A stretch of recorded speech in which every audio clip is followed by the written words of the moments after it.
During a millionaire's party, a boy with cerebral palsy tried to warn about a real danger. Ignored by the elite, it was a poor girl who deciphered its silent cry. The truth, once revealed, shocked everyone. Before listening to this incredible story, don't forget to subscribe to the channel for more exciting tales. The gardens of the Allianz mansion gleamed under the summer sun. Sophisticated floral arrangements, impeccable linen tablecloths, and sparkling crystals on tables set across the lawn heralded yet another of the parties that made the capital's high society yearn for an invitation. Marco Allianz, a real estate businessman, watched with satisfaction the nearly 100 guests circulating through the space, while his wife Chiara, his second after a discreet divorce, smiled with studied perfection, like the impeccable hostess she had learned to be. In a shady corner of the garden, partially hidden by an arrangement of rare orchids, sat Raphael, Marco's 6-year-old son with his first wife, Olivia. Seated in his adapted wheelchair, the boy seemed restless. His dark eyes darted frantically, fixed on the pool, while his arms made involuntary movements. When he managed to make a few louder sounds, one of the nannies quickly approached, adjusting the blanket over his knees. "Everything's fine, Raphael. Everything's fine," he whispered mechanically while checking his watch. His shift would end in less than an hour. Chiara observed the scene from afar and approached with measured steps, always maintaining the polite smile she wore as armor. "Is there a problem?" he asked the nanny without actually looking at his stepson. "The boy is a little restless today. Maybe it's the noise, the people." Chiara nodded, glancing quickly at Raphael. "He's just having a bit of a sensitive episode." "Leave him alone," she commented, lowering her voice. "But if he continues like this, take him inside. We don't want to disturb the guests." The nanny nodded, while Chiara returned to her post as hostess. To her, Raphael was what she called in particular an elegant shame, something that had to be kept clean, well-dressed, quiet, and preferably out of sight. In her social circle, she often referred to her stepson with studied phrases. "He's an angel. He lives in his own little world." On the other side of the garden, a girl of about 14 watched everything attentively. Helena, the gardener Victor's daughter, shouldn't have been there. Her father was working on maintaining the arrangements during the event, and she had received express orders to remain at the back of the property. But the teenager, thin and with dark hair always tied in a simple braid, had taken advantage of the employee's distraction to approach. Her goal was simple: to get some of the elaborate canapes that were left on the trays before they were thrown away. Helena had strategically positioned herself behind a marble sculpture when she noticed something strange. The boy in the wheelchair seemed increasingly agitated. Unlike the adults around her, Helena didn't look away. There was something about that agitation that didn't seem random. The boy was pointing, or trying to point, insistently toward the pool, making increasingly loud sounds. Intrigued, Helena left her hiding place and, remaining in the shadows so as not to be noticed, approached the pool area. Her heart nearly stopped when she saw a small child, perhaps 2 years old, had escaped parental supervision and was on the edge, leaning dangerously over the water. In a moment of paralyzing horror, Helena saw the child slip and fall into the pool with a muffled thud, drowned out by the ambient noise of the party. "Help! There's a child in the pool," Helena shouted, abandoning any pretense of discretion. Panic set in instantly. A man in a suit dove into the water without hesitation, while other guests rushed to the edge. A woman, who Helena later discovered was a doctor, began first aid procedures as soon as the child was pulled out. Long, tense minutes followed until the little girl began to cry, the most welcome sound anyone could have wished to hear at that moment. When the situation stabilized and the child was taken inside the house with her parents, Helena found herself surrounded by questioning stares. After all, who was this unknown girl who had alerted everyone? "Do you work here?" Chiara asked in an icy voice, examining the teenager's simple clothes. "She's Victor's daughter." "The gardener," someone answered before Helena could speak. Marco Allianz approached, accompanied by Olivia, who had recently arrived at the party to see her son. "How did you know there was a child in the pool?" Marco asked, staring intently at the girl. "We were all here and nobody noticed." Helena hesitated, looking in Raphael's direction, who now seemed calmer, as if a great weight had been lifted from his shoulders. "Actually, I I saw that Raphael was trying to warn everyone, Helena replied, feeling the weight of their incredulous stares. He was pointing to the pool and making noises, trying to get your attention. A heavy silence settled in. Chiara let out a restrained laugh. Honey, I think you're confusing things, she said condescendingly. Raphael has severe cerebral palsy. He doesn't. Well, he doesn't understand what's happening around him in that way. With all due respect, ma'am, Helena replied, surprising herself with her sudden courage. I think he does understand. He was staring intently at the pool and getting increasingly agitated.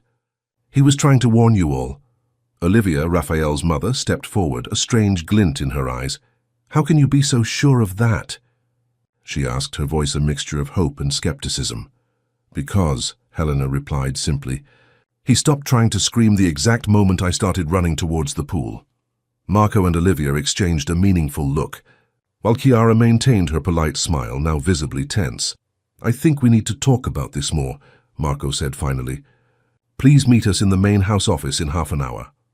As the guests slowly resumed their conversations and the music started playing again, Helena remained where she was, watching Raphael from a distance. For a brief moment their eyes met, and she could have sworn she saw a smile form on the boy's lips, not an involuntary movement, but something deliberate and grateful. Marco Allianz's office exuded power and tradition. Dark wood bookcases housed books that seemed never to have been opened, trophies from successful deals, and photographs strategically positioned to tell the success story the family wished to project. Helena, seated on the edge of a caramel leather armchair, felt like an intruder in that universe. Her restless fingers repeatedly smoothed the worn fabric of her jeans. Marco occupied the imposing chair behind the desk, while Olivia stood near the window, her gaze alternating between the garden outside and the young woman's face. Chiara had positioned herself elegantly on a side sofa, her legs crossed in impeccable posture. The palpable tension in the air was occasionally broken by the ticking of the antique clock above the fireplace. So, Marco began, leaning forward, can you believe my son was trying to warn you about the child in the pool? Helena nodded, maintaining a steady gaze despite her nervousness. Yes, sir. He was trying to communicate something urgent. I'm sure of it. And how exactly did you interpret that? Chiara asked, her tone a mixture of curiosity and skepticism. As far as I know, you've never had significant contact with Raphael before. Not directly, Helena admitted. But I always observe him when I'm here with my father. She hesitated, searching for the right words. He observes everything attentively. His eyes follow people, and today the way he tried to move in his chair, how his eyes repeatedly fixed on the pool. It wasn't random. Olivia approached, her face betraying conflicting emotions. The doctors have always told us that Raphael has severe cognitive limitations, that he lives, as Chiara often says, in his own world. With all due respect, Helena replied, gathering her courage, I think he is very much present in this world. He just can't communicate in the way we expect. A silence hung over the room. Marco exchanged glances with Olivia, a silent communication that Helena couldn't decipher. Chiara maintained a polite smile, but her fingers drummed discreetly on the arm of the sofa, revealing her impatience. What do you usually do when you're not? Watching my son? Marco finally asked. I study in the morning at the neighborhood public school and help my father in the afternoon. Sometimes I babysit for families in the neighborhood on weekends, Helena replied, not understanding the change of subject. Marco stood up and walked to the window. I have a proposition for you, he said after a few moments of reflection. I'd like to hire you as Raphael's companion during the afternoons this summer. Not a nanny or nurse. We have professionals for that. But someone who can try to communicate with him in the way you seem capable of. Helena's eyes widened in surprise at the offer. Me? But I have no training for that. Perhaps that's exactly why, Olivia interjected, a new glimmer of hope in her eyes. Perhaps it's because you see him as a person, not as a diagnosis. Chiara stood up gracefully, but her smile didn't reach her eyes. Marco, don't you think this decision is a bit hasty? The girl isn't qualified, and entrusting our Raphael to someone without adequate training. She won't replace the nurse, Marco clarified. She'll just be a different kind of company for him. A new approach. Turning to Helena, he added, we'll pay well, of course, And if it doesn't work out, there's no commitment to continue. Helena thought of her father, of the financial difficulties they faced, of the overdue bills she had seen on the table, in the small cabin where they lived at the back of the property. Money would make a difference, but there was something more, something in Raphael's gaze that had touched her deeply. "I accept," he replied firmly. "When do I start?" "Tomorrow," Marco replied. "At 1 o'clock in the afternoon. Anna, the nurse, will be there to supervise, but we want you to try to establish some kind of communication with Raphael, in whatever way you think is best." Upon leaving the office, Helena found her father in the garden, gathering the last decorations from the party that had ended abruptly after the incident. Victor listened to the proposal with a mixture of pride and concern. "Are you sure about that, daughter? These high society circles, they're not for people like us. They live in a different world." "I'm sure, father," Helena replied, observing the illuminated mansion against the darkening sky. "Besides, it's not about them. It's about Raphael." The next morning, Helena woke up early, nervous about her first day. She chose her best clothes, still too simple for the standards of the mansion, and braided her hair with extra care. She spent the morning restless, unable to concentrate on her usual tasks. Promptly at 1 o'clock in the afternoon, she presented herself at the service entrance of the mansion. The housekeeper, who had always treated her with distant cordiality, led her to Raphael's room on the second floor, a space that looked more like a hospital environment than a child's room. Walls in neutral tones, functional and aseptic furniture, medical equipment discreetly positioned. The only concession to childhood was a small teddy bear on the perfectly made bed. Raphael was sitting in his chair by the window, with Anna, the nurse, arranging medications on a nearby tray. The older woman gave Helena an evaluating and clearly disapproving look. "This is the boy's new companion," the housekeeper announced before leaving. "From Raphael," Helena corrected automatically. "I'm Raphael's companion." Anna raised her eyebrows. Dr. Luca Muller, the neurologist, left specific instructions regarding the patient's routine. "We shouldn't create unrealistic expectations about his condition or ability to interact." Helena approached the wheelchair, crouching down to Raphael's eye level. "Hi, Raphael, my name is Helena. I'm Victor's daughter, the gardener. I'll be spending my afternoons with you from today onwards. Is that all right with you?" The boy's eyes, which had been wandering around the room, fixed on hers. Something in his face seemed to light up, as if an internal switch had been flipped. "He can't answer questions," Anna informed her in a monotone voice, checking her wristwatch. "Time for his medication. After that, he usually stays in bed for a few hours." "Could he stay in the chair a little longer?" Helena asked. "I'd like to read something to him." Anna hesitated, clearly uncomfortable with the change in routine. 15 minutes, she finally conceded. No more than that. When the nurse left to fetch water, Helena took out a book she had brought in her worn backpack, a story about a misunderstood girl who discovers she has special powers. Sitting next to Raphael, she began to read aloud, modulating her voice to bring the characters to life. To her surprise, Raphael remained completely focused. His eyes never left her face, and occasionally his lips moved as if trying to smile. When she got to a particularly funny part of the story, Helena could have sworn she heard a muffled sound, something that resembled a suppressed laugh. "You liked that part, didn't you?" she asked, smiling at him. Raphael's eyes gleamed, and his head made an almost imperceptible movement, as if trying to nod. At that moment, an idea popped into Helena's mind. Taking a notepad and a pen from her backpack, she drew a horizontal line. "Raphael, let's try something. This line means yes. If you agree with something I say, look at this line. Can you do so that—" She held up the paper, and after a few seconds, Raphael's eyes were clearly fixed on the line drawn. Helena's heart raced. Then she drew a dot on the paper. "And this dot means no. If you disagree with something, look at the dot, understand?" Again, Raphael's eyes moved, this time to the yes line. "Do you like this story I'm reading?" Helena asked, feeling a lump in her throat. Raphael's eyes returned to the yes line. You tried to warn about the child in the pool yesterday?" An even more decisive move towards the yes line. Helena felt tears welling up in her eyes, but she held them back. She knew with absolute certainty that she was witnessing something extraordinary. Raphael was there, present, understanding everything, trapped in a body that wouldn't obey but with a perfectly alert mind. "We're going to talk a lot from now on," she whispered, gently holding the boy's hand. "I promise." Outside the room, unbeknownst to Helena, Olivia watched the scene through the half-open door, silent tears streaming down her face. In the following weeks, a subtle transformation began to occur at the Allianz mansion. The communication system between Helena and Raphael evolved rapidly. What had started with a simple line for yes and a dot for no soon expanded. Helena created sequences of symbols that represented "I'm tired," "I need something," and dozens of other basic messages.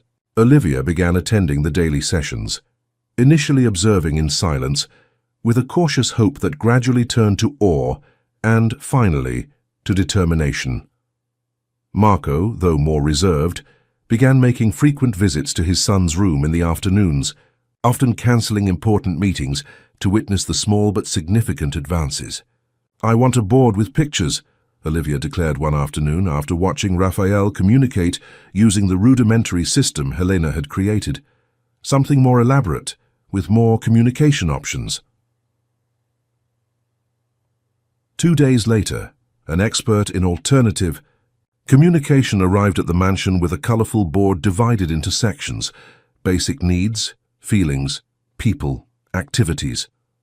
Helena helped Raphael familiarize himself with the new system, and within a few days, he was already able to express complex desires and thoughts, choosing sequences of images with his eyes.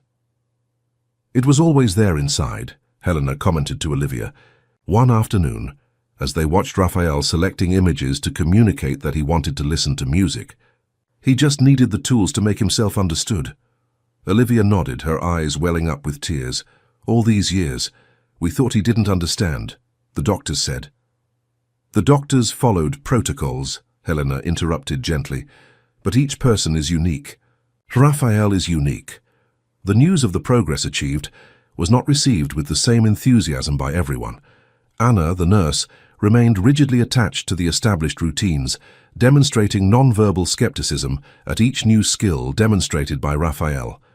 Chiara, for her part, observed the events with a polite smile that masked her growing unease. "Don't you see what's happening?" she whispered to Marco one night when they were alone in the room. "That girl is projecting answers onto him. This isn't science, it's neediness. She sees what she wants to see, and Olivia is so desperate for hope that she's buying into this fantasy." Marco ran a hand over his tired face. "You weren't there this afternoon, Chiara. He answered questions about colors and shapes that we never discussed in front of him. How would he know the answers if he didn't understand? Coincidence? Or maybe this girl is manipulating the answers somehow. She's clever, I can tell, and she has a lot to gain by maintaining this situation." Marco shook his head, unable to share his wife's skepticism. "I think you need to spend more time with them. See for yourself." But Chiara deliberately avoided the communication sessions. When forced to be present, she kept her distance, occupied with the phone or in side conversations with the house staff. For her, the increasing attention given to Raphael represented a threat to the carefully constructed balance in the family, a balance that, until then, had favored her as Marco's wife and the central figure in the house. Meanwhile, Dr. Luca Muller, a renowned neurologist who had been treating Raphael since he was a baby, was summoned for an extraordinary visit. Tall and imposing, with perfectly trimmed grey hair, the doctor entered Raphael's room with the authority of someone who knew all the answers, even before hearing the questions. "I understand your enthusiasm," he said, after observing a demonstration of the communication system, "but we need to be scientifically rigorous. What I see can be easily explained by the phenomenon of the influential facilitator, when the assistant unconsciously guides the patient's choices." "We can test that," Helena suggested, undeterred. "Ask questions whose answers only Raphael would know. Or ask things when I'm not looking at the surfboard." The test was carried out. Dr. Muller showed Raphael images that only he had seen, asked him to choose random numbers, and questioned him about recent events in the house when Helena was not present. To the doctor's growing discomfort, Raphael answered every question correctly. "This is unexpected," the neurologist finally admitted, consulting his notes as if he could find an explanation there that escaped direct observation. "We'll need more tests, of course, standardized assessments, perhaps even updated neuroimaging, but he understands us, he always has," Olivia added, with a mixture of triumph and accusation in her voice. The doctor nodded, removing his glasses to compulsively clean them. "It seems we have a case of atypical locked-in syndrome. The mind is intact, but severely compromised motor control prevents conventional communication. It's rare in children with cerebral palsy, but not impossible." That medical confirmation, however, reluctant, sparked a revolution in the Allianz mansion. Raphael's hospital room began to transform. The neutral walls gave way to space-themed wallpaper, chosen by Raphael himself through the communication board. Shelves were installed at a height accessible to his eyes, filled with books and objects he had selected. A projector was mounted on the ceiling for days, when the pain made it difficult to get out of bed. He could watch films or documentaries projected directly onto the opposite wall. Energized by his son's rediscovery, Marco hired a team specializing in assistive technology. A week later, Agnes Liman arrived at the mansion carrying equipment that looked like it came straight out of a futuristic movie. "I work with the principle of presumed competence," she explained during the presentation to the family. "We assume that the mind is intact and fully functioning. We just need to find the right tool to access it." Agnes brought an eye-tracking device, a special screen that detected where Raphael was looking and selected letters, words or symbols simply by moving his eyes. On the first day of testing, after a quick calibration, everyone watched in reverent silence as Raphael composed his first independent sentence. "I can finally speak." Olivia fell to her knees beside her son's chair, embracing him through tears. Marco, usually reserved, had to turn away to hide the emotion overflowing on his face. Helena, standing next to the specialist, felt a happiness so intense it almost hurt. With daily practice, Raphael developed impressive speed in the new system. Soon he was writing entire paragraphs, revealing not only an intact mind, but a sharp intellect and a surprisingly dry sense of humor for a child his age. "Please stop talking about me as if I weren't here," he wrote one day, as a group of therapists discussed his case in front of him. "I'm sitting right here and I understand everything." The medical team had the decency to blush with shame. In just 1 month, the communication device became an extension of Raphael. Through it, the boy revealed his preferences, opinions, fears, and dreams, all the thoughts that had been trapped for years in his reluctant body. "I want to go to school," he wrote to his parents during a formal dinner, to which he had been brought with his device. "Really, I don't homeschool." The request sparked a heated discussion between Marco and Olivia, who was now more actively involved in her son's life, having reduced her professional obligations to be present at the mansion almost daily. "He's ready, Marco," Olivia argued. "Cognitively, he's probably ahead of many children his age, given how much he reads and observes. But the physical limitations, the discrimination he will face," Marco hesitated, torn between protecting his son and respecting his newfound autonomy. "I can hear you," Raphael interjected through the device. "It's my life." Helena, who was accompanying Raphael during the meal, smiled discreetly, proud of the assertiveness he demonstrated. Lately, her role had subtly changed, from facilitator to partner, from interpreter to friend. They developed inside jokes, shared literary tastes, discussed films and dreams. One afternoon, while they were reading together a fantasy novel that Helena had brought from the public library, Raphael stopped reading with a movement of his eyes. "What was it?" Helena asked, marking the page with her finger. "I want to write my own story," he replied through the device. "What kind of story?" "About a boy trapped in a glass box. Everyone looks at him, but no one really sees him, until someone opens a crack in the box." Helena swallowed hard, feeling the weight of what he was describing. His own experience, translated into metaphor. "I think it's going to be an amazing story," she replied, gently squeezing her friend's hand. "When do we start?" Chiara watched the scene from the doorway, her face an impenetrable mask of civility. Later, alone with Marco, she casually commented, "This story that Raphael says he wants to write, don't you think it sounds a little too advanced for a 6-year-old? This metaphorical language about glass boxes." "He's always been observing, absorbing everything," Marco replied distractedly, busy with work papers. "Besides, Helena reads all sorts of stories to him. He has a brilliant mind." "Or perhaps," Chiara suggested, letting the words hang in the air, "it's not really him writing these things." Marco looked up from the documents, finally catching the insinuation. "What exactly are you suggesting, Chiara?" "Nothing," she replied, stepping back strategically. "I just find it fascinating how everything has changed so quickly. Suddenly, our little angel who lived in his own little world is talking like a little philosopher. Isn't that curious?" Autumn arrived, painting the gardens of the Allianz mansion in golden and reddish hues. What had begun as a summer project for Helena had transformed into something far more permanent and profound. The formal proposal came during a Sunday lunch, to which Victor had also been invited, a rarity that did not go unnoticed by the gardener. "We would like to formalize Helena's presence in Raphael's life," Marco announced, as dessert was served on the terrace.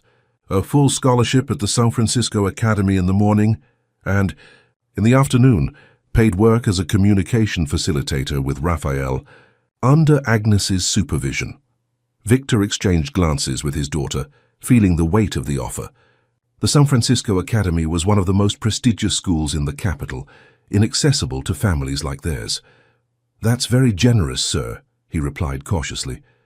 "But Helena would have to leave her friends, her current school." "Dad, I want to," Raphael interrupted through the device, his synthesized voice echoing on the terrace. "Helena, help me, I'll help her too." Helena smiled at her friend, touched by the way he reversed the equation, not positioning himself as a recipient of help, but as a partner. "It's an incredible opportunity," she agreed, looking at her father, "and I can continue living at home being with you." Victor nodded, recognizing the determination in his daughter's eyes. At 14, she already demonstrated the same quiet strength her mother had possessed, the woman who had left them when Helena was only 5, setting off to pursue an artistic career in Europe and never returning. While the details were being finalized, Chiara observed the scene with her impeccable social smile, occasionally offering opinions on school uniforms and necessary materials. Beneath the polished surface, however, discontent simmered. The family dynamic was rapidly changing, and her place in it was becoming increasingly peripheral. The following morning, Helena arrived at the San Francisco Academy feeling completely out of place. The new uniform, though perfectly fitted, seemed like a disguise that couldn't hide her origins. The gleaming hallways, the immaculate gardens, and the appraising gaze of her new classmates intensified her feeling of not belonging. "Are you the new scholarship student? The one who works for Allianz?" asked a blonde girl during break, surrounded by a group that clearly shared her social status. "I work with Raphael," Helena corrected, maintaining her dignity. "I'm his communication facilitator." "Ah, the boy in the wheelchair," another student commented, his tone a mixture of curiosity and condescension. "They say he's like a genius trapped in a body that doesn't work." "Is that true?" Helena felt her blood boil. Raphael is a complete person, not just someone to gossip about in the hallways. The firm response surprised the group, who walked away murmuring. Only one girl remained, offering a shy smile. "I'm Viola," she introduced herself. "I'm also on scholarship. My mother is a housekeeper at the Ollins house." A silent alliance was formed at that moment, the solidarity of those who lived on the margins of the privileged world they frequented. In the afternoon, upon arriving at the Allianz mansion, Helena found Raphael anxious for news from the outside world. "How was school?" he asked immediately. Helena hesitated, reluctant to unload her frustrations on him. "Different. I'll need time to adjust." "They were mean to you," he deduced, his expressive eyes revealing an understanding beyond his years. "Some. It doesn't matter." "It does matter," Raphael insisted. "It counts." Helena ended up recounting the day's events, including the comment about him being the boy in the wheelchair. To her surprise, Raphael reacted with a synthesized laugh. "Technically, that's true. I'm always in this chair, but that's reductive. You are so much more than that. How you are more than the girl from the garden, too. The astute observation made Helena smile. Before long, they were working on the story Raphael had begun writing, The Tale of the Boy in the Glass Box. The narrative had evolved, becoming more complex, with secondary characters and emotional twists that revealed the depth of thought of the young author. During dinner that evening, Raphael surprised everyone by announcing that he wanted to share his story with the family. Marco, Olivia, and Chiara sat attentively as Helena assisted Raphael with the device, allowing him to read his creation aloud. The story moved everyone. Even Chiara seemed momentarily touched by the powerful narrative about isolation, understanding, and liberation. In the end, Marco had tears in his eyes and Olivia was unable to speak, overwhelmed by emotion. "That was extraordinary, son," Marco finally managed to say. Victor, who had been invited to hear the story, approached Raphael with renewed respect in his gaze. "You have a gift with words, young man. You make us feel as if we were inside that box with you." Later, when everyone had left and only Marco and Chiara remained in the living room, she finally verbalized what she had been mulling over throughout the presentation. "It's a touching story," he began, carefully choosing his words. "But don't you notice certain language patterns, certain vocabulary choices that seem far too mature for a 6-year-old? Marco frowned. "What exactly are you implying?" "I'm not implying anything. I'm just observing that since Helena came into our lives, Raphael has supposedly developed literary skills worthy of someone much older. Don't you find that strange? He always had a mind that was trapped, Chiara.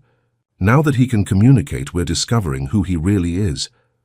Or perhaps," she suggested softly, "we are discovering who Helena is, a creative young woman who has found an outlet for her own stories, using Raphael as a conduit." Marco slammed his glass of whiskey down on the table more forcefully than necessary. "This is absurd. Agnes oversaw the independent tests. Raphael answers questions when Helena isn't even in the room. Sure, simple answers. But these elaborate stories, these philosophical reflections, don't you think it's too convenient for the narrative everyone wants to believe?" Marco didn't answer, but a slight crease of doubt appeared on his forehead, exactly what Chiara had hoped to plant. The following morning, Helena arrived at the mansion earlier than usual.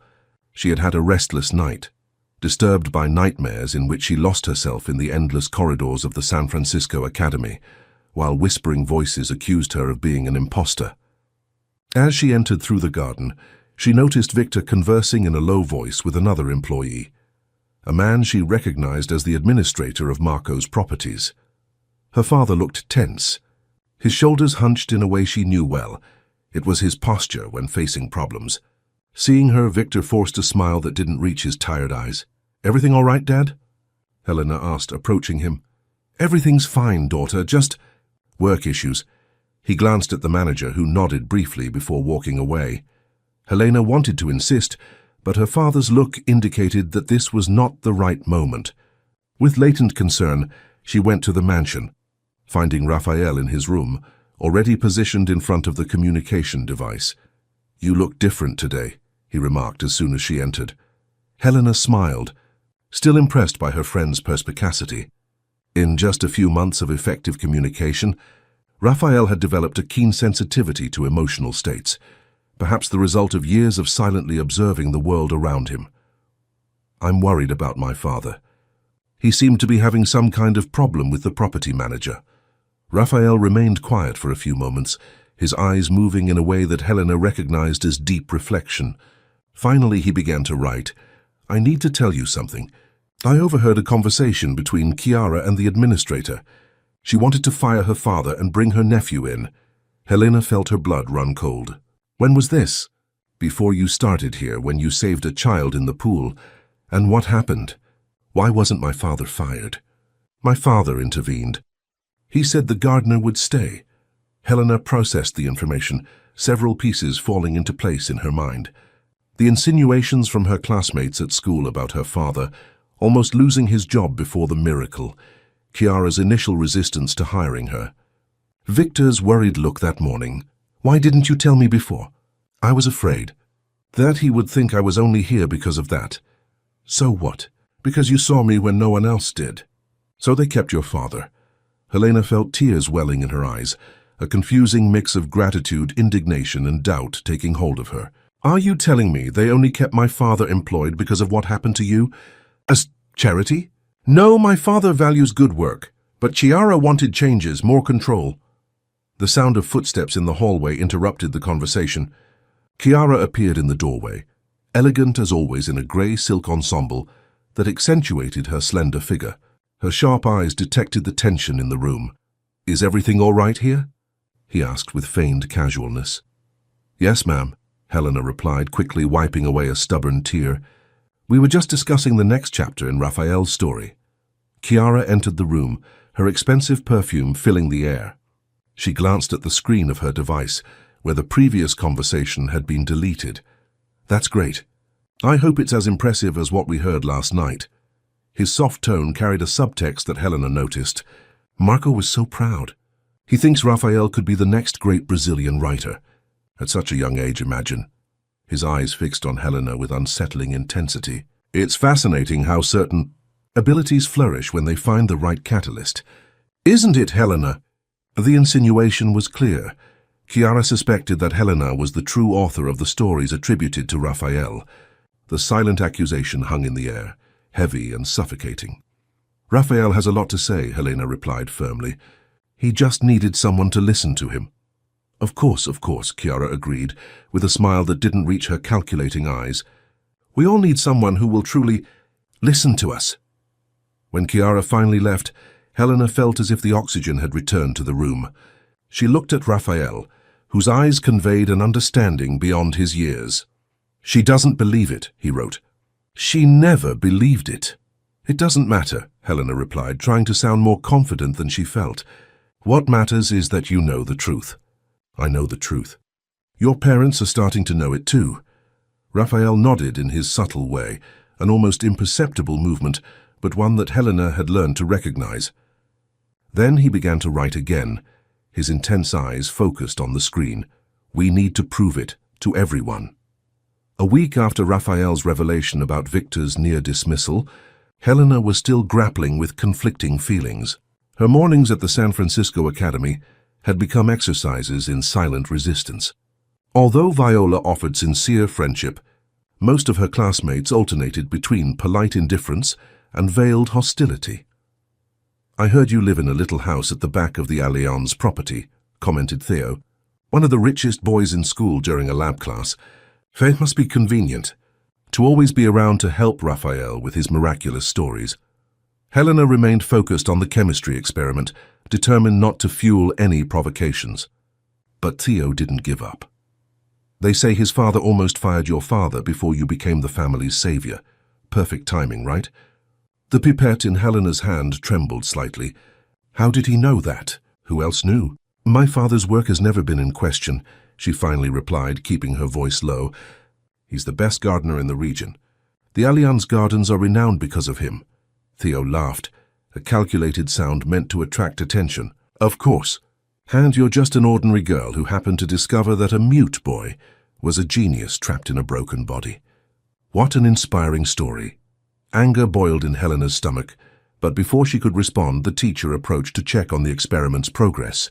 At the end of class, Viola caught up with her in the hallway. Don't pay any attention to Theo, she advised, adjusting the heavy backpack on her shoulder. He's jealous because his uncle was passed over for the position of administrator of the Allianz properties. It's all politics with these families. Helena stopped abruptly. His uncle? Chiara's nephew, who was going to replace my father, is Theo's uncle? Viola's eyes widened, realizing she had revealed something Helena didn't know. I thought you knew. Chiara is Theo's aunt by marriage. Her brother is married to Theo's mother's sister. These wealthy families are all interconnected. Connections formed quickly in Helena's mind. It wasn't just a matter of Chiara wanting control. It was a web of favors and family alliances. Theo's hostility wasn't a coincidence. It was personal. That afternoon, upon arriving at the Allianz mansion, Helena was determined not to let the insinuations affect her relationship with Raphael. She found him in the garden, accompanied by Agnes, who was adjusting a new communication device, smaller, faster, and with extended battery life. He's progressing so rapidly that we need technology that can keep up with his pace, Agnes explained, smiling at Helena. This model allows Raphael to type at almost the speed of a regular typist. Raphael demonstrated the new equipment, his eyes moving with impressive precision between the virtual letters. Helena is sad today. Not sad, she corrected, forcing a smile. Just thoughtful. Little liar. The response provoked genuine laughter, momentarily relieving the tension Helena was carrying. Agnes said goodbye, leaving the two friends alone under the pleasant shade of an ancient fig tree. Tell me what happened, Raphael insisted when the specialist was out of sight. Helena hesitated, but eventually recounted Theo's insinuations and the revelation about her kinship with Chiara. As she spoke, her pent-up emotions overflowed. The pressure at school, the doubts about her place in the Allianz family's life, the fear that it was all just a transaction of convenience. Sometimes I wonder if they only keep me here because I'm useful to you, and if they keep my father because I'm useful to you. Raphael's eyes shone with unusual intensity. What if it is? What if in the beginning it was just that? The frankness of the response surprised Helena. People start relationships out of self-interest all the time, he continued. But then it changes. It becomes something else. What else has turned out for us? Helena asked, genuinely curious about his perspective. True friendship. Partnership. A pause, her eyes moving with restrained emotion. You are my best friend, my only friend. The words touched Helena deeply. Regardless of how it had all begun, the bond they had formed was real and meaningful. Furthermore, Raphael added with the sarcastic humor that had become his trademark, who saved whom? I was trapped without a voice. You freed me. We work well together, Helena agreed, feeling lighter. Quite a team. The best duo, Raphael agreed. Now let's show everyone. In the following weeks, Raphael intensified his formal studies. With the new device and Agnes's guidance, he began completing academic exercises appropriate to his age, and often beyond. Marco hired specialized tutors who were surprised by how quickly the boy learned. To dispel any doubts about the authorship of his texts or the authenticity of his abilities, Raphael began participating in supervised tests.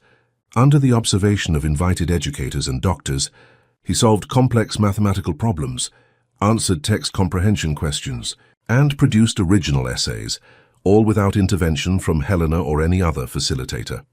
On a particularly challenging afternoon, Dr. Luca Muller returned for a formal evaluation. The doctor, now more humbled after his initial conclusions had been challenged, presented an advanced mathematical problem, suitable for high school students. I believe this is beyond your current level, Raphael, commented the neurologist, but I'd like to see how you approach the challenge. To everyone's astonishment, including Helena's, Raphael solved the problem in a matter of minutes, explaining his reasoning step by step through the device. Extraordinary, murmured Dr. Muller, completely reassessing his previous conclusions. We are dealing with a mind that is not only functional, but exceptionally gifted.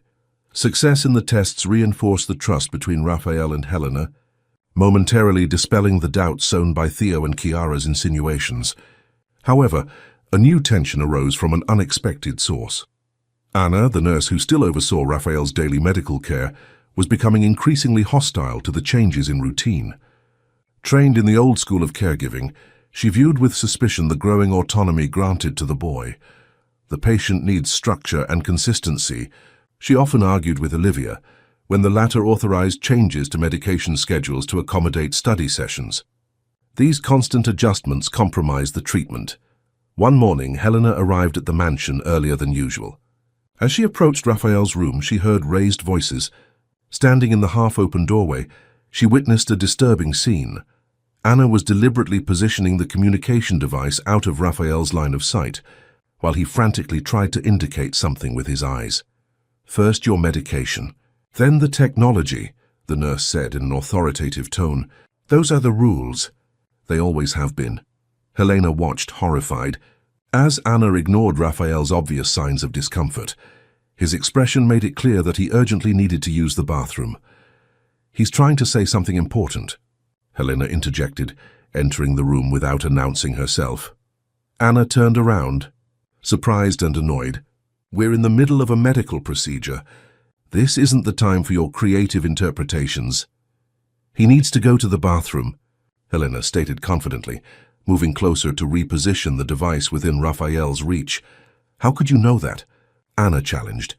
As soon as he had access to the device, Raphael immediately confirmed, bathroom urgent. The incident was reported to Agnes, who in turn informed Marco and Olivia. A discreet investigation revealed a disturbing pattern. Anna frequently sabotaged Raphael's attempts at communication, especially when other adults were not present. She would position the device out of reach, turn it off claiming maintenance during critical times, and frequently dismissed Raphael's messages as probably manipulated by the girl. The confrontation took place in Marco's office. Anna, Agnes, and Olivia were present when the nurse was questioned about her behavior. I have 30 years of experience with patients like Raphael, Anna defended herself indignantly. I've seen many passing fads in medicine. Facilitation, assistive communication. In a few years, everyone will realize it was just suggestion and projection. We're not talking about passing fads, Agnes replied firmly. Raphael has repeatedly demonstrated his cognitive abilities in controlled tests. Why is it so difficult to accept that we were all wrong about him? Because it's too convenient, Anna exclaimed. A wealthy family desperate for a miracle. A poor girl needing opportunities. A young doctor building a reputation with sensational cases. Everyone has something to gain from this fantasy.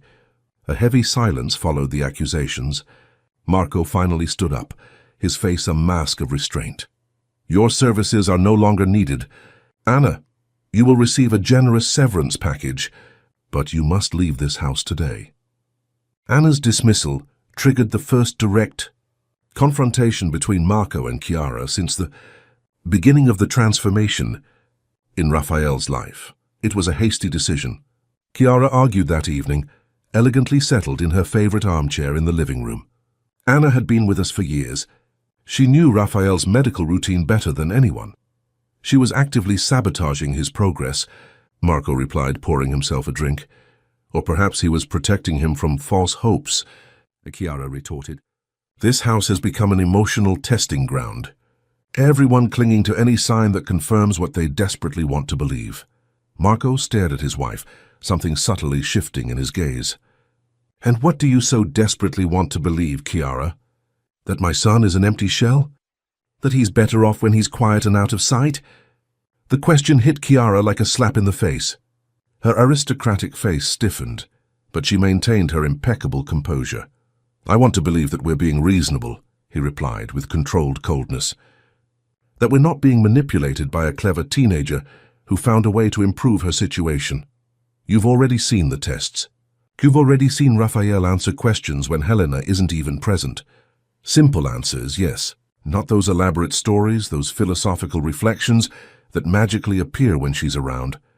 Marco shook his head, tired of his wife's persistent skepticism.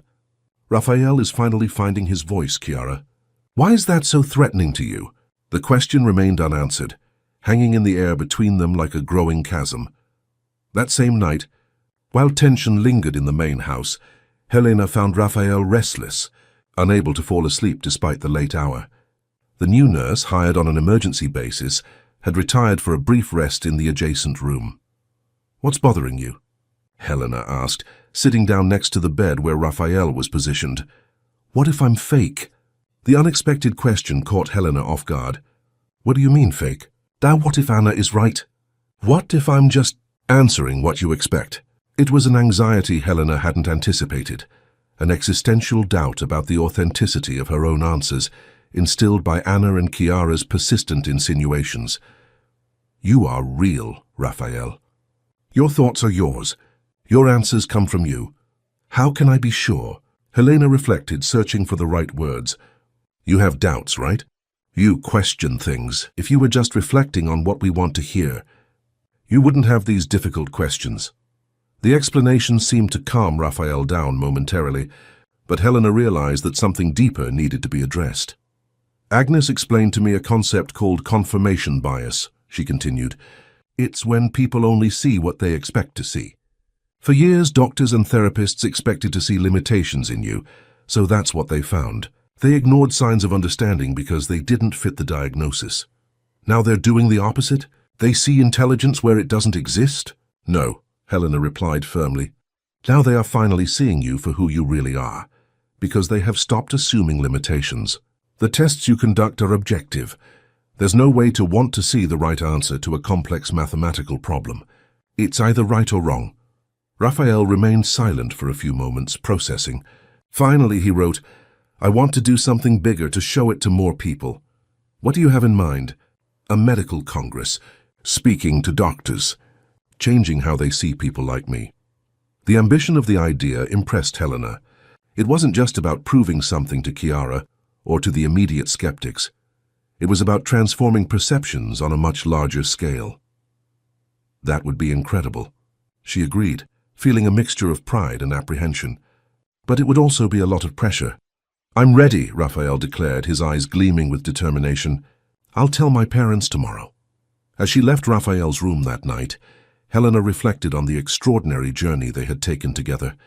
What had begun as a summer job had transformed into a shared mission to give voice to those silenced by assumptions and hasty diagnoses.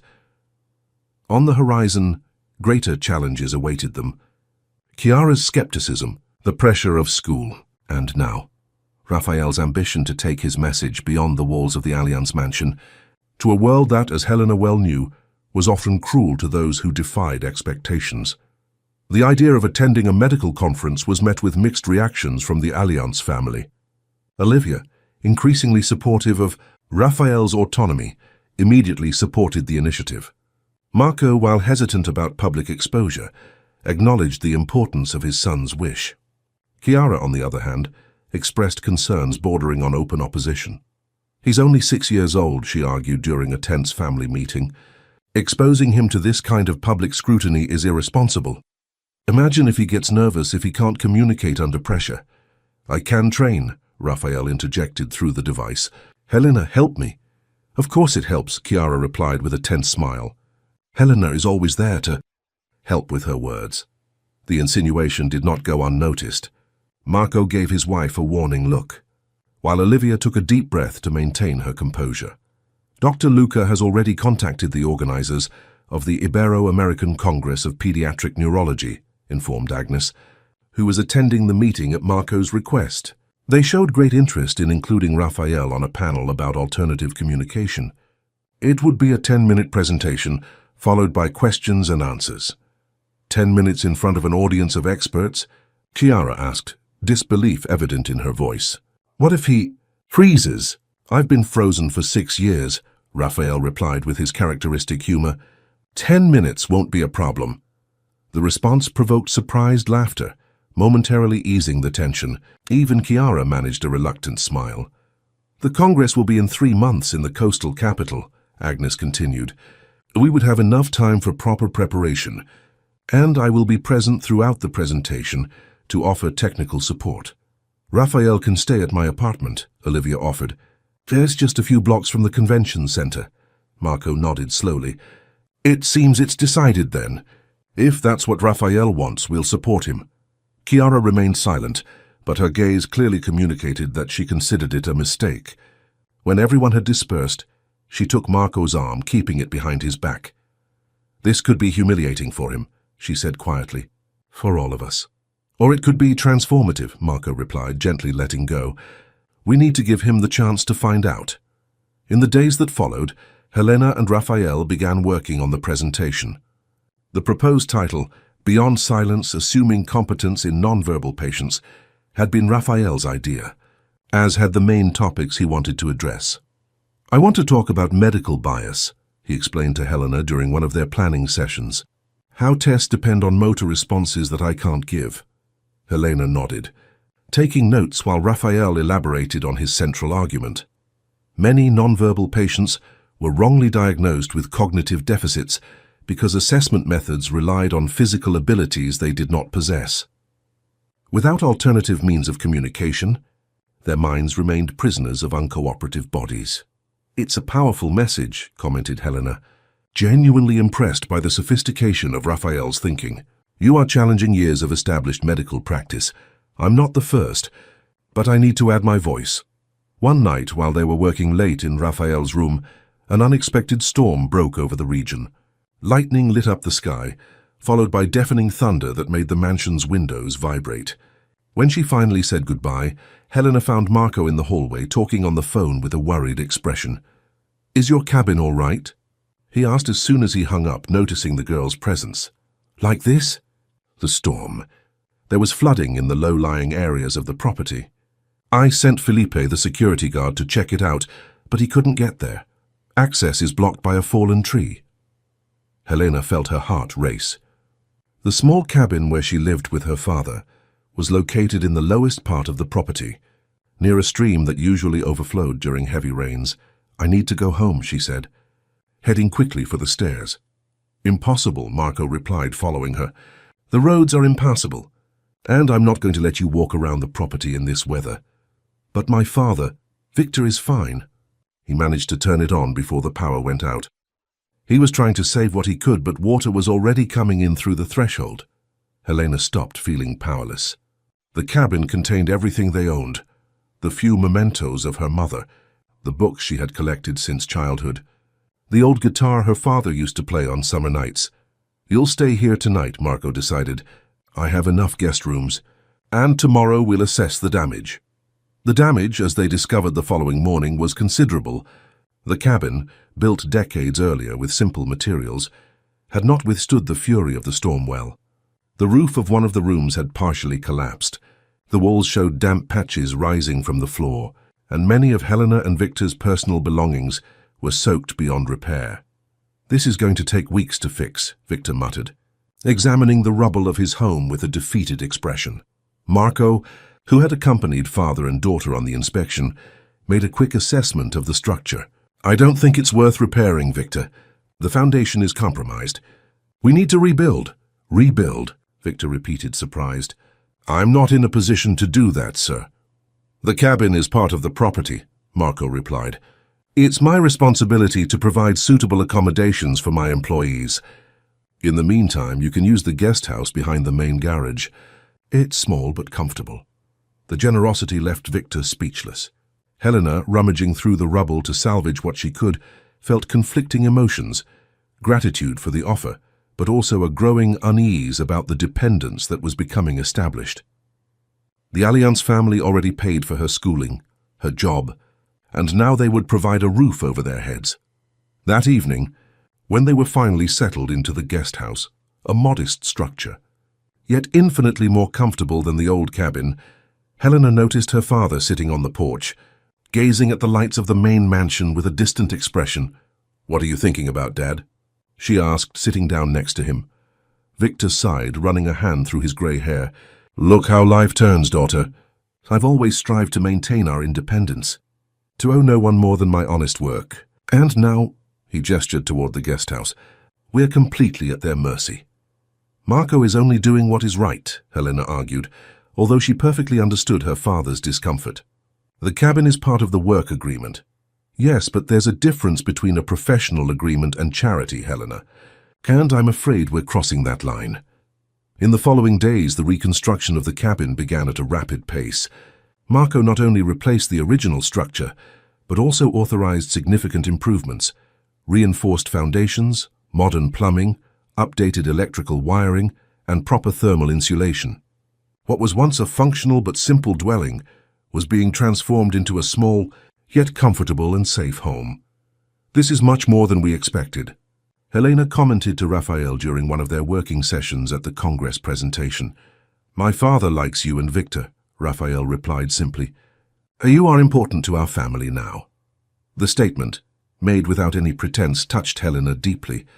Despite the tensions with Chiara, the suspicions and insinuations, she had formed genuine connections with the Allianz family, especially with Raphael, who had become not only her student or patient, but her closest friend. Chiara, on the other hand, maintained a polite distance from the ongoing transformations. Always courteous, she never failed to greet Victor or ask Helena about her studies, but there was a calculated coldness in her interactions. "Being too welcoming can confuse things," Helena heard her say to Marco one afternoon as they walked down the hallway near the office. "We're creating expectations that may not be healthy in the long run." Preparation for the conference intensified as the date approached. Raphael worked tirelessly on his presentation, refining arguments, selecting scientific studies for reference, and practicing the rhythm of his synthesized speech to maximize impact in the 10 minutes allotted.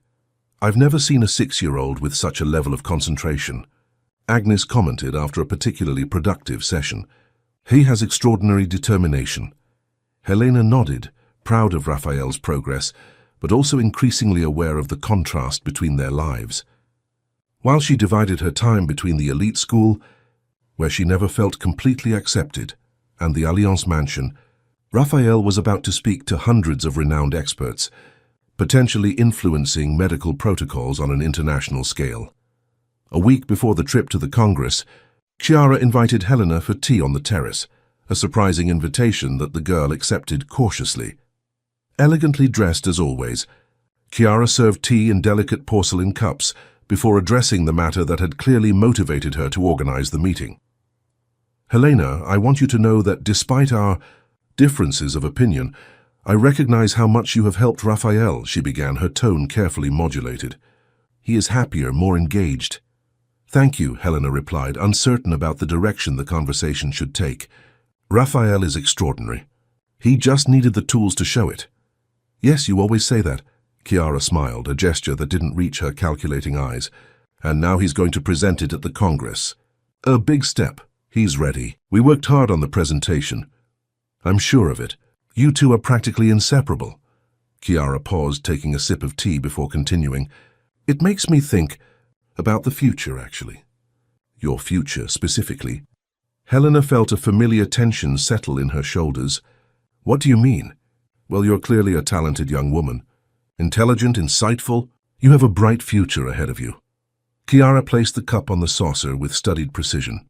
"But I wonder if this current arrangement is really the best for your development." "Working with Raphael, you mean?" "Exactly. Don't get me wrong, you did wonders with him. But how long should this continue? A year? 5, 10? At some point, you'll need to go your own way. Build your own life." Helena frowned, realizing the underlying strategy. "I don't see my work with Raphael as an impediment to my future." "On the contrary." Of course, Chiara agreed quickly. "It's just that different opportunities may arise. Opportunities that you might not be considering because you're so involved here." "What kind of opportunities?" Chiara leaned forward slightly, lowering her voice as if sharing a valuable confidence. "For example, there was an interesting position at my brother's company in the countryside. He manages a network of private schools and recently mentioned that they are looking for young talent for a development program. With proper recommendations, I'm sure your father could get an excellent position there as well. Something more. Administrative, not gardening." The purpose of the conversation became crystal clear. Chiara was offering to get rid of them, Helena and Victor, with a package attractive enough not to look like an expulsion. "It's very kind of you to think of us," Helena replied, keeping her voice steady despite her growing indignation. "But we're happy here. My father loves his work, and I greatly value my partnership with Raphael." "Of course," Chiara smiled, leaning back. "It was just an idea. Something to consider in the future, perhaps. After all, nothing lasts forever, does it?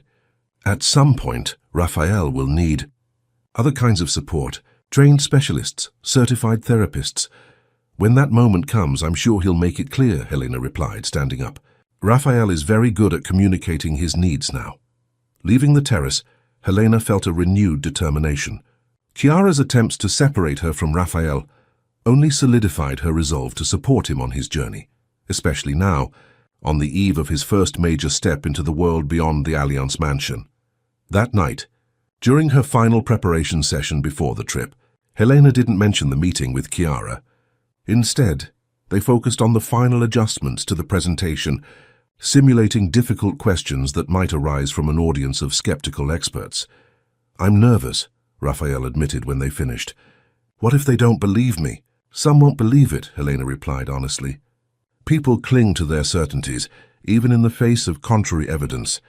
But others will listen, and those are the ones who matter." Raphael nodded subtly. "You're coming with me, right?" "Of course. I'll be in the front row." "No, I want you on stage by my side." The request surprised Helena. "Are you sure?" "It's your moment, Raphael. Your story." "Our story," he corrected. I started speaking because of you. I need you to be there. Moved, Helena nodded. Then I'll be there. We're a team, remember? The best duo, Raphael agreed, his eyes shining with a mixture of anxiety and anticipation for the challenge that awaited them. The coastal capital pulsed with an energy different from what Helena was used to. The salty air, the constant sound of waves crashing on the shore, the mix of languages in the streets of the historic center, everything contributed to a feeling of expanded possibilities, of horizons opening up beyond the walls of the Allianz Mansion and the oppressive corridors of the San Francisco Academy. Olivia's apartment, located in an elegant building overlooking the sea, comfortably accommodated the small group that had traveled to the Congress. Olivia, Marco, Raphael, Helena, and Agnes. Chiara had decided to remain in the capital, citing unavoidable social commitments, an absence that, although never admitted aloud, subtly eased the group's tension.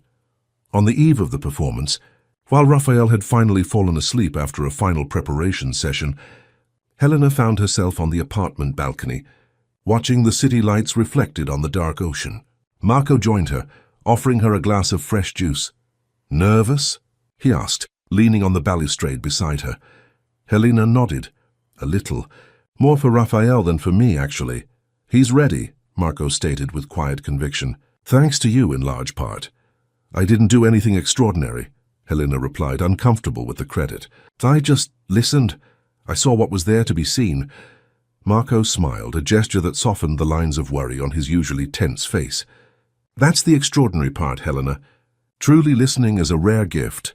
A comfortable silence settled between them, broken only by the distant sound of the waves and the music escaping from some nearby restaurant. "Chiara spoke to me about the offer she made to you," Marco finally said, his voice controlled. Helena tensed. "I'm sorry if I caused any trouble between you two." "I didn't mean to." "There's no need to apologize," he interrupted gently. "Chiara and I have different perspectives on many things lately. But I want you to know that your place with us, yours and your father's, is not in question. Not unless you both wish to leave." "We don't want to," Helena replied simply. Marco nodded, satisfied. "Good. Now I should rest. Tomorrow will be a great day." And it was indeed a monumental day. The Ibero-American Congress of Pediatric Neurology occupied the entire Seaside Convention Center. Hundreds of doctors, therapists, and researchers circulated through the wide corridors, participating in simultaneous lectures, panel discussions, and case study presentations. The session where Raphael would present Advances in Alternative Communication for Nonverbal Patients was scheduled for the main auditorium at 2 o'clock in the afternoon. When they arrived at the venue, Helena felt her stomach clench at the sight of the size of the space. Approximately 300 chairs, almost all occupied. Raphael, positioned in his adapted wheelchair with the communication device attached to the special support, displayed an outward calmness that contrasted with the nervousness he had confessed to Helena during the preparations. "How are you feeling?" she asked, crouching down to be at his eye level. "Ready," he replied through the device. "Let's change some minds today." The panel moderator, an internationally renowned Argentinian neurologist, briefly introduced each participant. When it was Raphael's turn, his introduction was noticeably more detailed. Clearly, the presence of a 6-year-old speaker had generated considerable curiosity among the experts. And finally, we have a truly extraordinary presentation.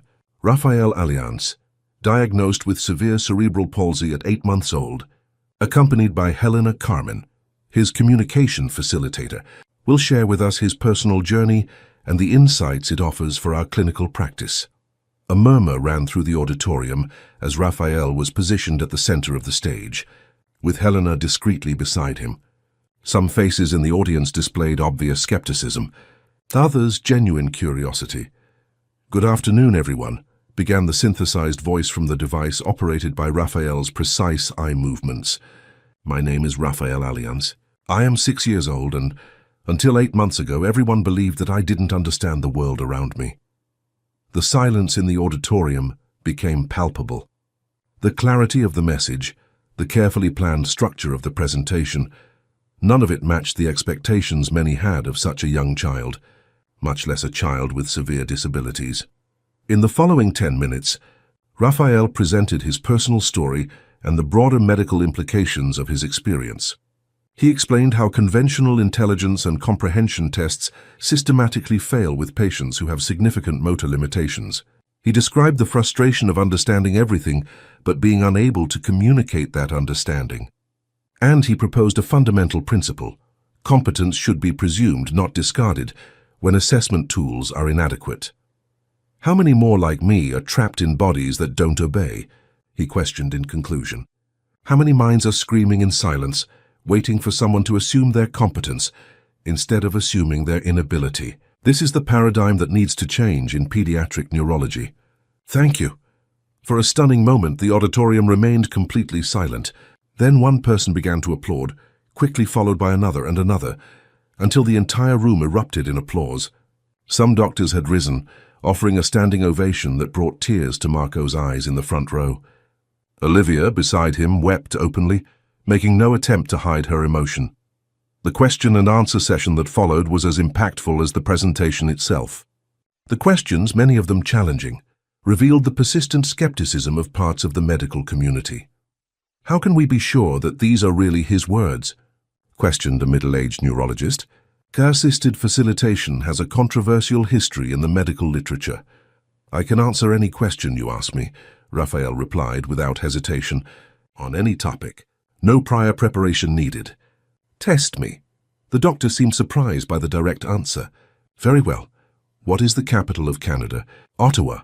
"Geography questions are easy. Try something more challenging." A wave of laughter swept through the auditorium, dissipating some of the tension.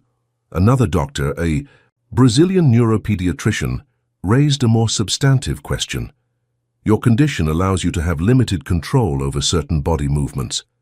Why then did conventional motor tests not detect your intact cognitive abilities?" Raphael's response was insightful.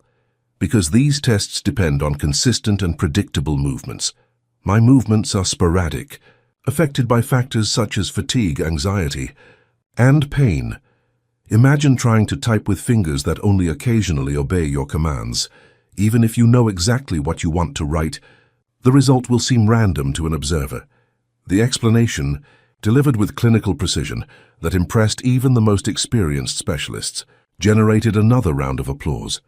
At the end of the session, several doctors approached Raphael to speak directly with him, treating him not as a medical curiosity or a child to be simplified, but as a colleague who offered valuable perspectives on his own condition. "This was extraordinary," commented Agnes, observing the line forming to speak with Raphael. "Right now, protocols are being questioned by dozens of brilliant minds. Established practices are being re-evaluated. This is just the beginning." Olivia, who hadn't stopped crying since the end of the presentation, approached Helena. "Thank you," she whispered, hugging the girl with genuine emotion. "You gave my son back to me." At dinner that evening, in an elegant restaurant overlooking the ocean, the group celebrated the resounding success of the presentation. Raphael, though visibly tired, remained alert, humorously answering the occasional questions from other patrons who recognized the Congress group. We received 3 invitations for additional lectures, 2 requests to participate in research projects, and a proposal to write an article for the International Journal of Pediatric Neurology, Marco informed him, reviewing the messages on his phone. "Raphael, it seems you've started something much bigger than a 10-minute presentation." "That was the goal," he replied, his eyes gleaming with exhausted satisfaction. During dessert, Marco received a call that made him frown. "It's from home," he commented, moving away from the table to answer it. When he returned a few minutes later, his expression was serious. "There's been a problem with the cabin's reconstruction," he informed her, looking at Helena and then at Olivia. Apparently, during the final inspection, they discovered serious structural problems in the site, not just in the building, but in the soil itself. "Felipe says it will be necessary to completely rethink the project." Helena felt a tightness in her chest. That means you'll need to stay in the guest house longer than expected," Marco added. "I'm so sorry, Helena. I know how much you and your father were looking forward to getting back to your own place." While the adults discussed alternatives and revised schedules, Helena noticed Raphael watching her intently. "What are you thinking?" he asked through the device in a parallel conversation that only the two of them could follow. I'm thinking about how everything is changing so quickly, she replied, keeping her voice low. Your life, mine, sometimes it feels like I can barely keep up. I'm scared, Raphael confessed, surprising her. Fear of what? You just won over an audience full of skeptical experts. I'm afraid that all of this, the fame, the lectures, the doctors, will distance me from you. The sincerity of the confession touched Helena deeply. Amidst all the transformations, amidst the extraordinary success Raphael was achieving, his central concern was the same one that occasionally haunted Helena, that their paths, once so intertwined, might begin to diverge. That's not going to happen, she assured him, gently squeezing his hand. We're a team, remember? The best team. Raphael nodded subtly, but Helena noticed the worry lingering in his expressive eyes. On the return trip home the following day, the group was exhausted but elated. Raphael's presentation had been mentioned in the local newspaper and on several specialized blogs, always highlighting the potential impact of his testimony on clinical practice. In the car that was taking them from the airport back to the Allianz mansion, Helena noticed how distant Marco seemed, repeatedly checking messages on his phone with an increasingly worried expression. Is something wrong? Agnes asked, also noticing the businessman's unease. Marco hesitated, looking at Raphael, who had fallen asleep on the adapted bench. Chiara is unhappy, he finally replied, keeping his voice low. Apparently a journalist got our number and called home, asking questions about Raphael. She wasn't prepared to deal with that. It was predictable, Olivia commented, without much sympathy for her ex-husband's second wife. Raphael's case is extraordinary. Of course it would attract attention. We need to discuss how to deal with this, Marco replied. How much do we want to expose Raphael? How much does he want to be exposed himself? Helena looked at her sleeping friend, reflecting on the magnitude of the changes underway. Raphael, once invisible to the world, was now suddenly all too visible. His voice, once silenced, now resonated far beyond the walls of the Allianz mansion. It was liberating but also terrifying. Upon arriving at the mansion, they were greeted by Chiara, impeccable as always in a navy blue dress that contrasted with her fair skin. Her polite smile didn't reach her cold eyes, which assessed the group with a mixture of restrained irritation and resignation. Welcome back, she greeted, formally kissing Marco's cheek. I see the Congress was a resounding success. We've been receiving constant calls. Doctors, journalists, television producers. It seems our little Raphael is the new medical sensation. The slightly sardonic tone didn't go unnoticed by anyone, but everyone chose to ignore it, too exhausted for a confrontation. We can discuss this tomorrow, Marco replied, helping the team unload their luggage. Now we all need to rest. Helena accompanied Raphael to his room, helping him settle comfortably into bed. He had woken up during the final leg of the journey, but remained drowsy and quiet, processing his return to his familiar surroundings after the intense experience at the conference. Sleep well, she said, adjusting the blanket around him. Tomorrow we can review everything that happened calmly. As she was about to leave, the synthesized voice from the device stopped her. Thank you, Helena. For what reason? By opening the slack in the glass box. The reference to the story Raphael had written, the metaphor of the boy trapped in a transparent box, visible but inaccessible, until someone opened a crack, made Helena smile with restrained emotion. You did the rest yourself, she replied. You climbed out using only your own strength. No, we climbed together. As she left the mansion that night, walking to the guest house where her father awaited her, Helena reflected on the extraordinary journey of the past few months. What had begun as a summer job had transformed into a shared mission, a partnership that defied diagnoses, assumptions, and social barriers. And as the lights of the Allianz mansion twinkled against the night sky, Helena sensed that they were only at the beginning of something much bigger, something that transcended the story of a boy and a girl from different worlds, united by the transformative power of truly listening. In the weeks following the Congress, the Allianz mansion transformed into a hub of frenetic activity. The phone rang constantly with interview requests, invitations to additional speaking engagements, and inquiries from desperate parents who saw in Raphael a beacon of hope for their own nonverbal children. Marco hired a press officer to filter the contacts and manage the growing demand for access to the family. During a particularly hectic breakfast, with her advisor Agnes and Raphael's parents discussing communication strategies. Chiara finally verbalized what she had been mulling over since returning from the Congress. "We need to establish clear boundaries," she declared, interrupting the lively discussion. "This public display is getting out of control.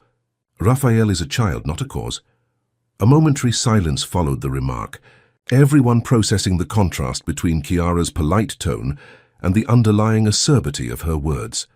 "Raphael has a right to privacy, of course," Agnes cautiously agreed, "but he also expressed a desire to share his story to help others." "He's 6 years old," Chiara retorted. "He doesn't fully understand the implications of becoming a public figure." Marco intervened, his tone conciliatory. "Chiara has a valid point. We need to be careful to protect Raphael from sensationalist exploitation. But we must also respect his autonomy and his desire to make a difference." Olivia, who was becoming increasingly involved in decisions concerning her son, agreed. "We can set conditions, pre-approved questions, the right to review before publication, no filming at school or during private moments." Helena, who had been silently observing the discussion while helping Raphael with his breakfast, noticed how everyone spoke about him, as if he weren't present, the very behavior that had hurt him so much before he was able to communicate. As if reading his thoughts, Raphael intervened through the device. "I'm here, I can decide." Everyone turned to him, momentarily embarrassed that they had fallen back into the old pattern of talking about, "Not with Raphael." "Of course, darling," Olivia replied. "What do you think about all this? About the interviews, the news reports?" "I want to do it, only with conditions. I don't want to become a curiosity. I want to be heard. There's a difference between being heard and being exploited," Chiara argued, addressing Raphael directly for the first time in the discussion. "Do you want to become a celebrity now, is that it?" The condescending tone provoked expressions of discomfort around the table. Raphael, however, responded with the quiet dignity that characterized him. "I want to be heard," he repeated simply. "By doctors who can change protocols, by families who need hope." Helena felt immense pride in her friend. Even in the face of Chiara's persistent skepticism, even exposed to the tension of a family divided over his future, Raphael remained steadfast in his mission, not out of vanity or attention-seeking, but because of the potential impact of his newfound voice. After careful consideration, the family decided to accept the offer of an interview with a high-audience Sunday program. The format would allow for a respectful presentation of Raphael's story, with national reach that could resonate with both the general public and healthcare professionals. Strict conditions were established, including prior approval of the questions and control over the final edit. As preparations for the interview progressed, Helena's school life faced its own complications. Raphael's growing notoriety inevitably affected his standing at the San Francisco Academy. Some colleagues, previously distant or hostile, approached her with renewed curiosity, not for Helena herself, but for the access she provided to the medical sensation appearing in the newspapers. "Is it true that he's going to be on Rose Ollins's show on Sunday?" asked a colleague who had never spoken to Helena before. "My mother watched his lecture online. She was very moved." "We're still finalizing the details," Helena replied politely, uncomfortable with the sudden interest. Viola, her steadfast friend since day one, observed the scene with insight. "Funny how everyone wants to be your friend now," she remarked when they were alone. "Fame is a powerful magnet, even by association." "It's not my fame," Helena corrected. "It's Raphael's story that touches people." "Yes, but you're part of this story. The girl in the garden who saw beyond the wheelchair. There's quite a role." The observation disturbed Helena more than she cared to admit. Was this how people saw her now? As a secondary character in Raphael's inspiring narrative? And why did this bother her so much, when she herself had always insisted that the leading role belonged to him? These reflections accompanied her to the Allianz mansion that afternoon. She found Raphael in the library, working on a new text with Agnes, no longer a fictional story, but a personal account intended for a medical journal that had requested her contribution. "How's it going?" Helena asked, settling into a nearby armchair. "Almost finished," Raphael replied. "Agnes thinks we need to emphasize more the technical aspects of alternative communication." Agnes smiled. "Raphael has a tendency to focus on emotional narratives. We need to balance that with concrete data to impress skeptical doctors. The perfect balance, Helena commented. Heart and brain. When Agnes left to answer a call, Raphael turned his full attention to Helena, his keen eyes immediately detecting that something was bothering her. You look different today. Helena hesitated, unsure about sharing her self-centered concerns when Raphael faced far greater challenges. But honesty had always been the foundation of their friendship. I'm wondering what my place is in all of this, she finally admitted. In the beginning, it was simple. I was her facilitator, her friend. Now you have doctors, specialists, journalists. Everyone wants a piece of your time, a piece of your story.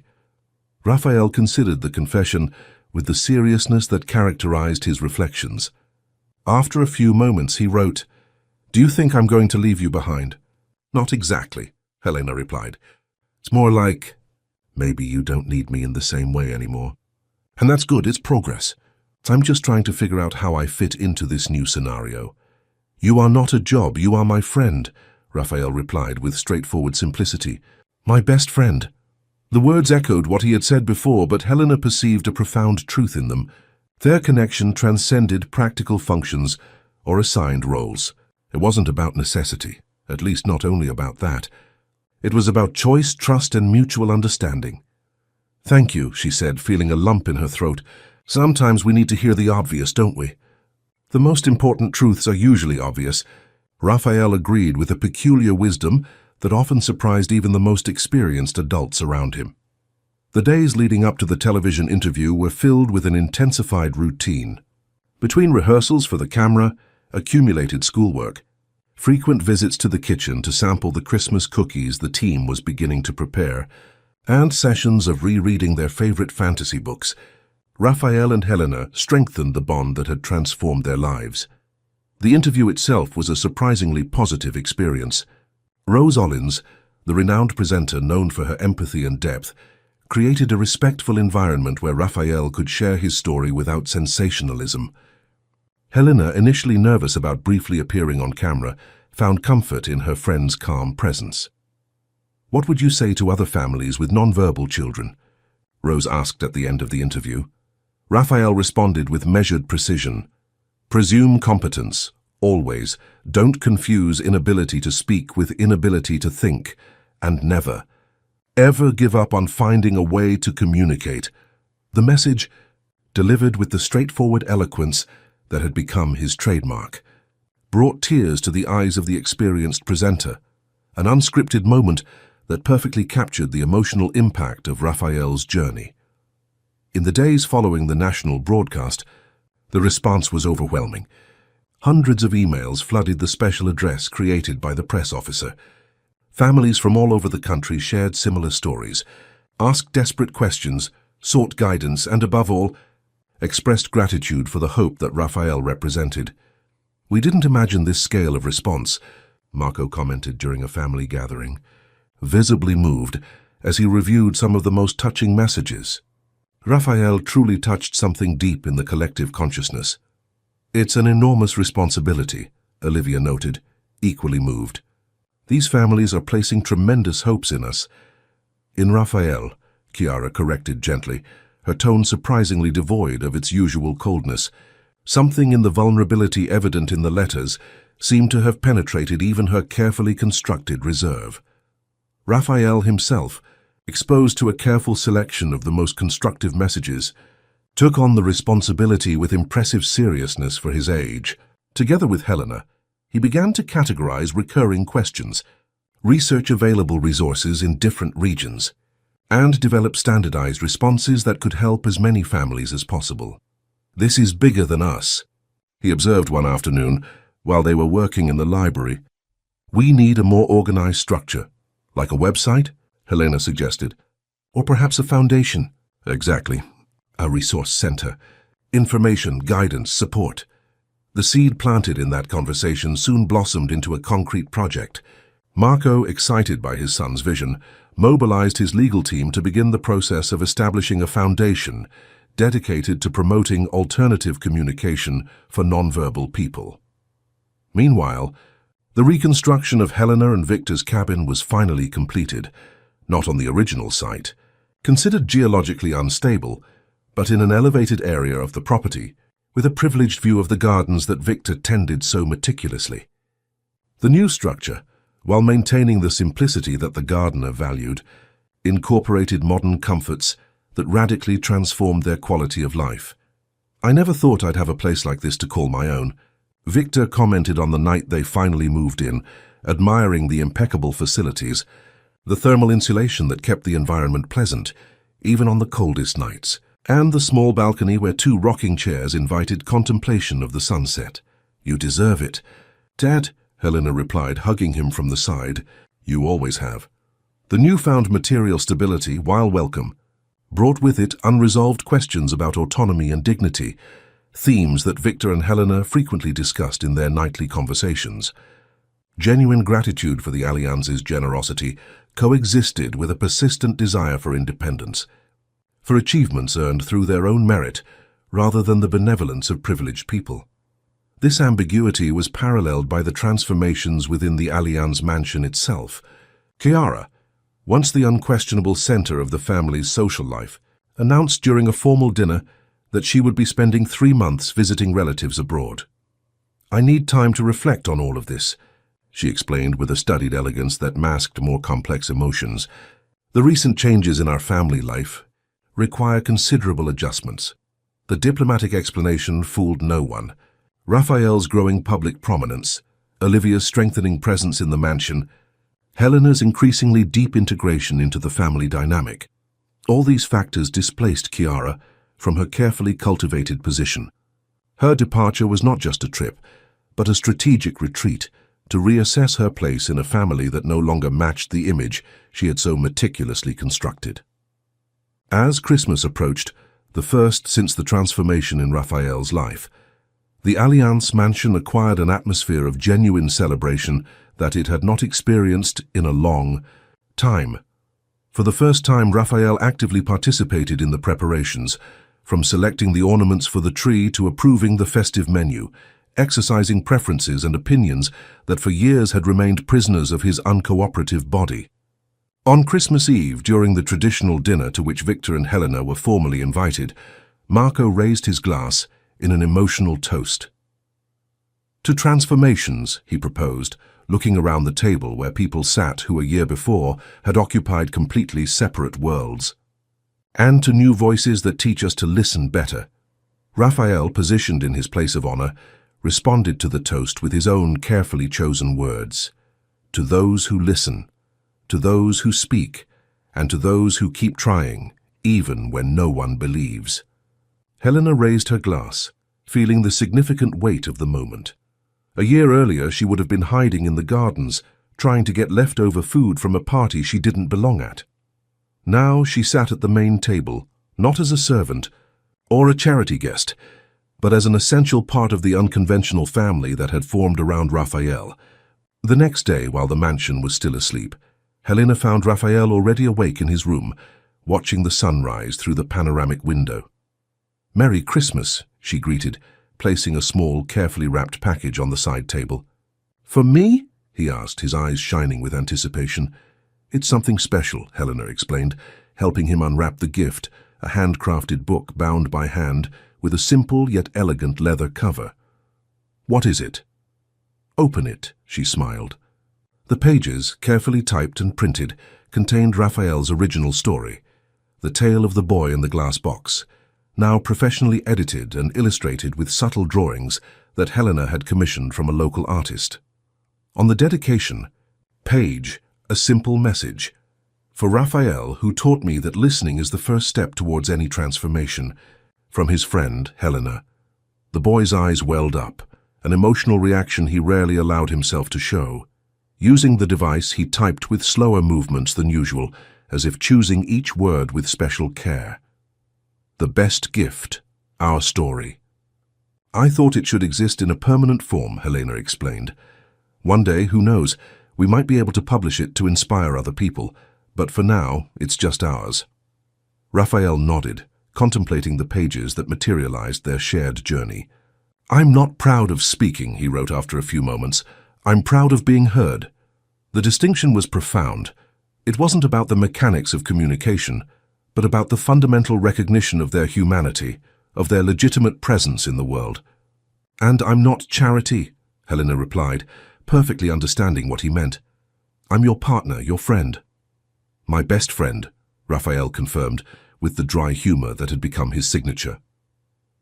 As the house slowly awoke to the Christmas celebrations, the two remained together in comfortable silence, contemplating the extraordinary year that was ending and the challenges that still awaited them. The developing foundation.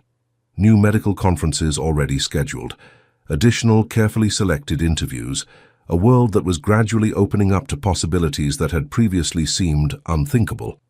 It would not be an easy path. Skepticism would persist in some medical circles. The San Francisco Academy would continue to be an environment of ambiguous acceptance for Helena. Chiara's temporary absence would eventually end, bringing back unresolved tensions. The complex relationship between dependence and autonomy, between gratitude and dignity, would continue to be negotiated daily. But on that Christmas morning, watching the sun gradually illuminate the immaculate gardens of the Allianz mansion, Helena and Raphael shared a silent certainty. Together, they had rewritten a story that seemed destined for a single, sad ending. They weren't celebrating a miracle or a cure, concepts they both rejected, because of their implication that Raphael needed to be fixed to have value. Instead, they were celebrating a fundamental principle that now guided their shared mission. Competence should be presumed, not dismissed. And the first step to any true transformation is for someone to truly listen. Spring arrived with renewed hope at the Allianz mansion.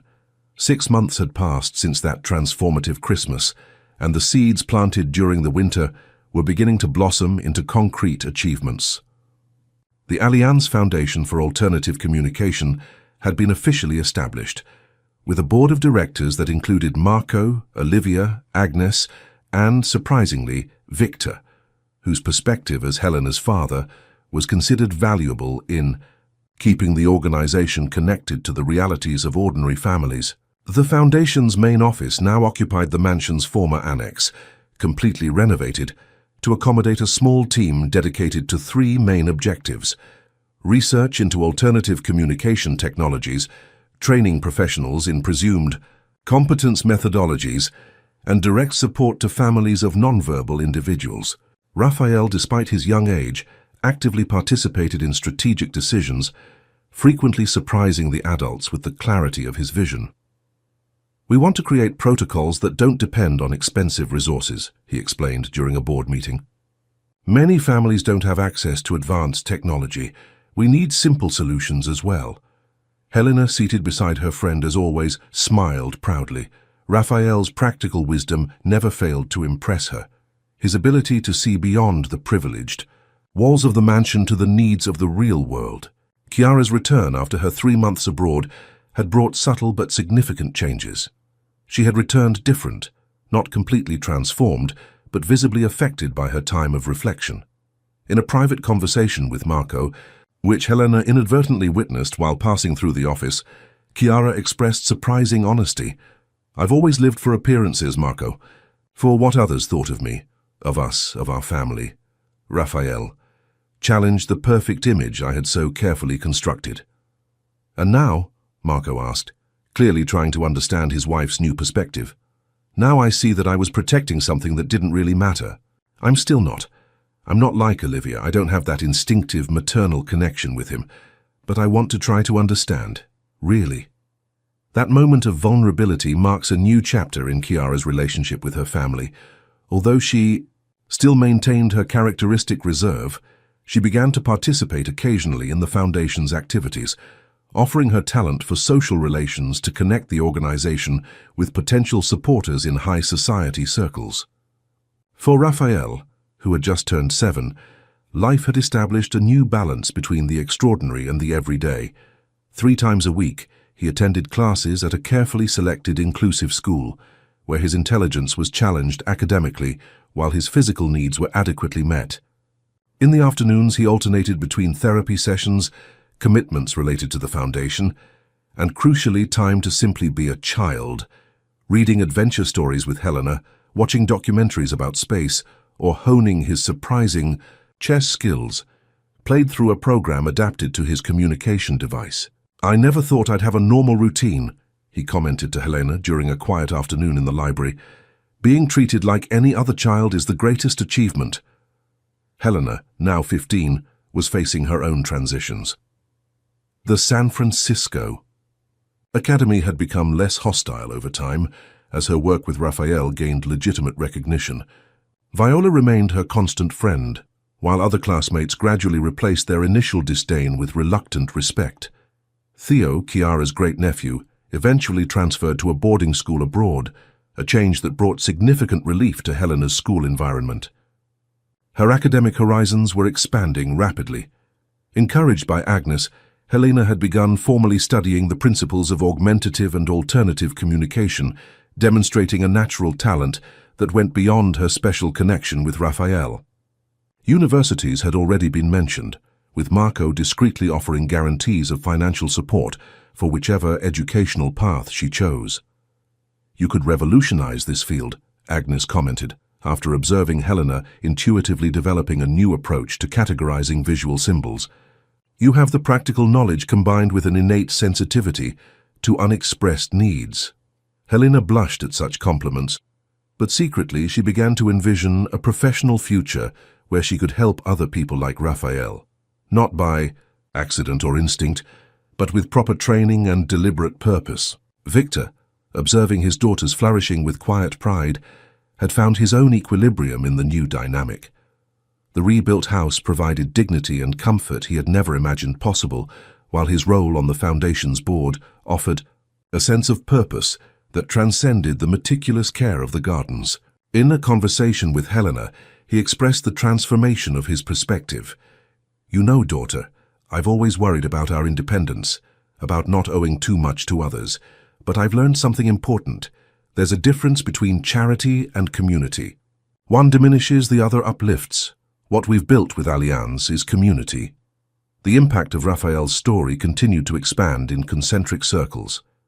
The article published in the International Journal of Pediatric Neurology generated heated debates in the medical community, with experts divided between enthusiasm for new possibilities and methodological skepticism. 3. University hospitals initiated pilot studies implementing presumption of competence protocols in their assessments of nonverbal patients. 2 families had already reported similar findings. Children previously considered cognitively impaired, revealing intact comprehension and intellect when offered appropriate communication tools. Dr. Luca Muller, initially skeptical, had become a vocal advocate of the approach, publishing a courageous self-critique of his own earlier diagnostic limitations. "We need scientific humility," he declared at an international conference. "The case of Raphael Allianz teaches us that when our assessment tools are inadequate, we should question the tools, not the mind we are trying to assess." On a particularly significant afternoon, as the first autumn leaves began to tinge the gardens of the Allianz mansion, Helena found Raphael contemplating the sky through the panoramic window of his room. She sat silently beside him, respecting his moment of reflection. "I've been thinking," he finally wrote, "about how it all started." "The child in the pool," Helena replied, vividly recalling the day that had changed their lives. "Yes, a terrible moment that changed everything for the better." Helena nodded, appreciating the complex irony of that truth. "Do you think we would have met anyway? At some other time, in some other way?" Raphael considered the question with characteristic seriousness. "I like to think so. Some connections seem inevitable." That idea of a predestined friendship, of a bond that transcended accidental circumstances, brought comfort to both of them. In a world that often devalued people like Raphael and marginalized people like Helena, they had created a space of mutual acceptance and shared growth that defied all expectations. "You know what impresses me most?" Helena asked, gazing at the distant mountains visible through the window. "How a true connection between 2 people can literally change the world." "Not the whole world," Raphael corrected with his characteristic humor. "Just some parts of it, for now." Helena laughed, recognizing both the modesty and the ambition contained in that answer. It was typical of Raphael. Never satisfied with the status quo, always envisioning new possibilities, new horizons. In the Foundation's meeting room, maps marked locations where its protocols were being implemented. Still scattered points, concentrated mainly in urban centers with abundant resources. The next challenge, already in the planning stages, involved taking these approaches to remote communities, resource-poor regions, contexts where children like Raphael rarely received even a basic diagnosis, let alone opportunities for alternative communication. "It's just the beginning," Olivia frequently commented at the meetings, echoing the sentiment of everyone involved. For Helena and Raphael, that truth carried a double meaning, both for the mission they shared and for their individual journeys. Helena, on the cusp of adulthood with important choices on her immediate horizon. Raphael, still a child, but with a clarity of purpose that many adults would never achieve. Both irrevocably transformed by that crucial moment when one asked, "Why is no one listening?" And the other replied, without audible words but with unwavering determination, "I am here, I am present, I have something to say." And as the sun set over the meticulously manicured gardens of the Allianz mansion, casting long shadows across the lawn, where an elegant party had once been interrupted by a cry of alarm, Raphael and Helena contemplated the future with the special confidence reserved for those who have already overcome the impossible, not alone, but together as the unlikely pair that had become, in Raphael's words, the best pair either of them could imagine. End of story. Dear listeners, we hope Raphael and Helena's story has touched your hearts. To continue this exciting journey, we've prepared a special playlist with equally captivating narratives. Find it here by clicking on the left. If you enjoyed this story, don't forget to subscribe to our channel and like the video. Every day we bring you unique stories that explore the complexity of human life and the transformative power of connection. Share in the comments if you have witnessed or experienced a transformation similar to Raphael and Helena's. Your experience can inspire other listeners. Until the next story.